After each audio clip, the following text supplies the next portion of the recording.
Hello, hello. Dito naman tayo sa mga tips na wala dito, wala doon, pero at least may konting, ah, meron kayong konting mapupulot na kaalaman, 'no, 'di ba? Ang ganda ng Tagalog ko. Buti na lang product sourcing ako. Okay, product sourcing guys, para sa mga newbie diyan, ito yung tips ko sa inyo. Kung puwede lang po, start po kayo na i-familiarize yung mga US website o UK websites. Halimbawa, Amazon UK kayo or Amazon US, okay? Familiarize the websites, okay? Ito siya, hindi pwede, international shipment, mga gadon. And use VPN. I think there's a free VPN naman na pwede nyo gamitin as an extension sa Google, Chrome extension nyo. Okay? Search nyo lang yung mga free VPN dyan. Okay? So, next is, kung magpa-practice kayo ng product sourcing, kung bago pa lang kayo, guys, huwag kayong kaagad doon sa re-require ni client na halimbawa sabi natin yung basic 30 sales per month. So yun siya, hindi kaagad mo makukuha yun sa first try mo. Okay? So mas maganda kung pwede mag-start ka sa $2 and then 20 ROI, mga ganon, and then 10 sales, kahit ganon lang muna. Gusto mo lang kasi yung parang momentum base.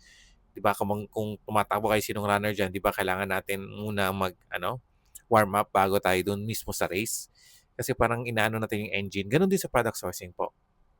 Kailangan doon na tayo sa mababa na criteria. Don't Wag niyo masyadong wag niyo masyadong seryosohin yung unang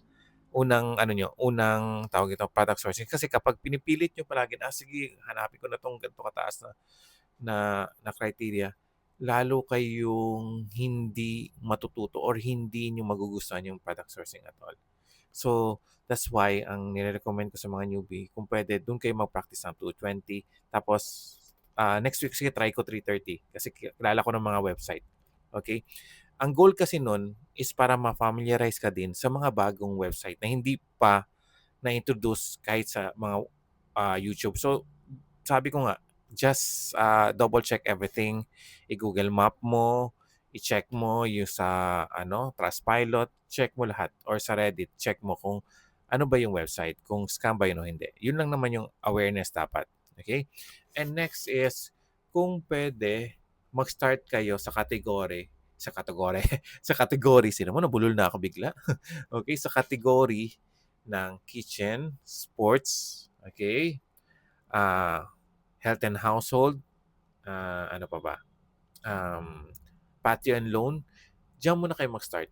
Okay? Huwag muna kayo dun kaagad. Alam ko kasi sa mga expert dyan, beauty products, alam nyo na. Pero as of now, medyo saturated ang beauty products. Alam niyo yan. Okay? Paunahan lang tayo sa makahanap ng mga bagong brand. Okay? So, kung pwede, yun lang muna. Yun lang muna yung category kayo mag-focus. Okay?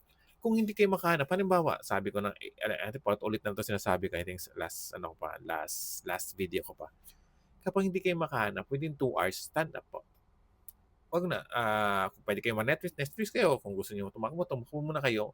Layo muna sa product sourcing and then balik lang po kayo. And then makikita niyo yung parang nag-reset lang kayo. Okay? Makakahanap na kayo ng product doon. From there, momentum based, tuloy-tuloy na yan. Okay? So, ang dami rin, itong last tips ko sa inyo, ang daming strategy na lumalabas. Pwede kong sabihin sa inyo lahat ng strategy na alam ko. Kahit yung bago ngayon, pwede kong sa inyo, i-recommend sa inyo. Okay, pero nahihiyang siya sa mga depende sa VA nahihiyang. Halimbawa, itong VA na to, gusto sa brand sourcing, mahilig siya sa brand sourcing. Okay, ito naman reverse sourcing. O ito naman traditional sourcing. Okay? So, ang pinaka-recommended ko talaga na start nyo is reverse sourcing. Storefront stocking. Yun ang una yung strategy na pag-aralan. Hayaan nyo yung mga yung ibang strategy na nakita nyo sa YouTube ko. Hayaan nyo muna yan. Heto lang muna, yung reverse sourcing, storefront stocking. Kapag nakita nyo, tapos halimbawa nakita na kayo ng brand, dito na yung papasok, nakita kayo ng brand, oh, bago to. Tingnan ko nga kung marami pang item. Meron ako nakitang brand na ganito, okay si client. Doon na mag-start yung brand sourcing. Okay? So, hopefully may natutunan kayo kahit papaano. I think may nakalimutan akong iba pero uh, itatakal ko na lang next time. Pero yun lang talaga pinaka-importante muna. Okay, don't give up. Don't give up kaagad na, ito ano, hindi talaga 'to para sa'kin. Try mo muna, i-enjoy mo lang yung process, okey? Kung sino naman nagsasabi na ang kumita sa Amazons o sa product sourcing is madali lang, mali kayo ng coach na pinuntahan. Hindi siya gano'n kadali. Testimony na 'yan sa akin as of now. As sa akin din, hirap din ako dati mag-product sourcing. And then, akala ko kapag nalaman ko 'tong strategy magwo-work na kaagad sa akin. Hindi.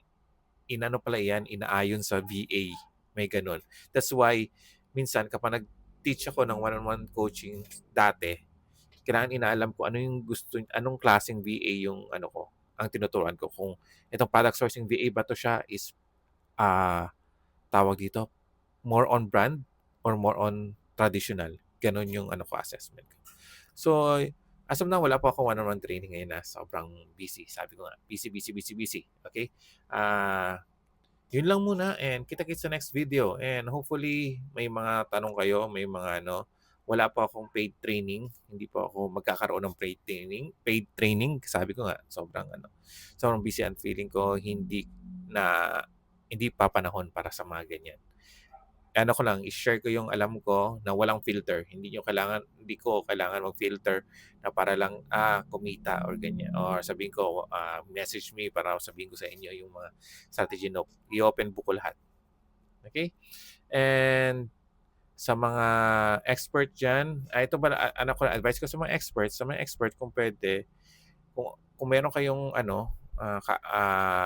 alam nyo na yung product sourcing at all, try nyo ituro sa mga kamag-anak nyo. Malay nyo, di ba? Maka-help pa kayo. Kung hindi naman nila gusto, move on. So thank you and God bless.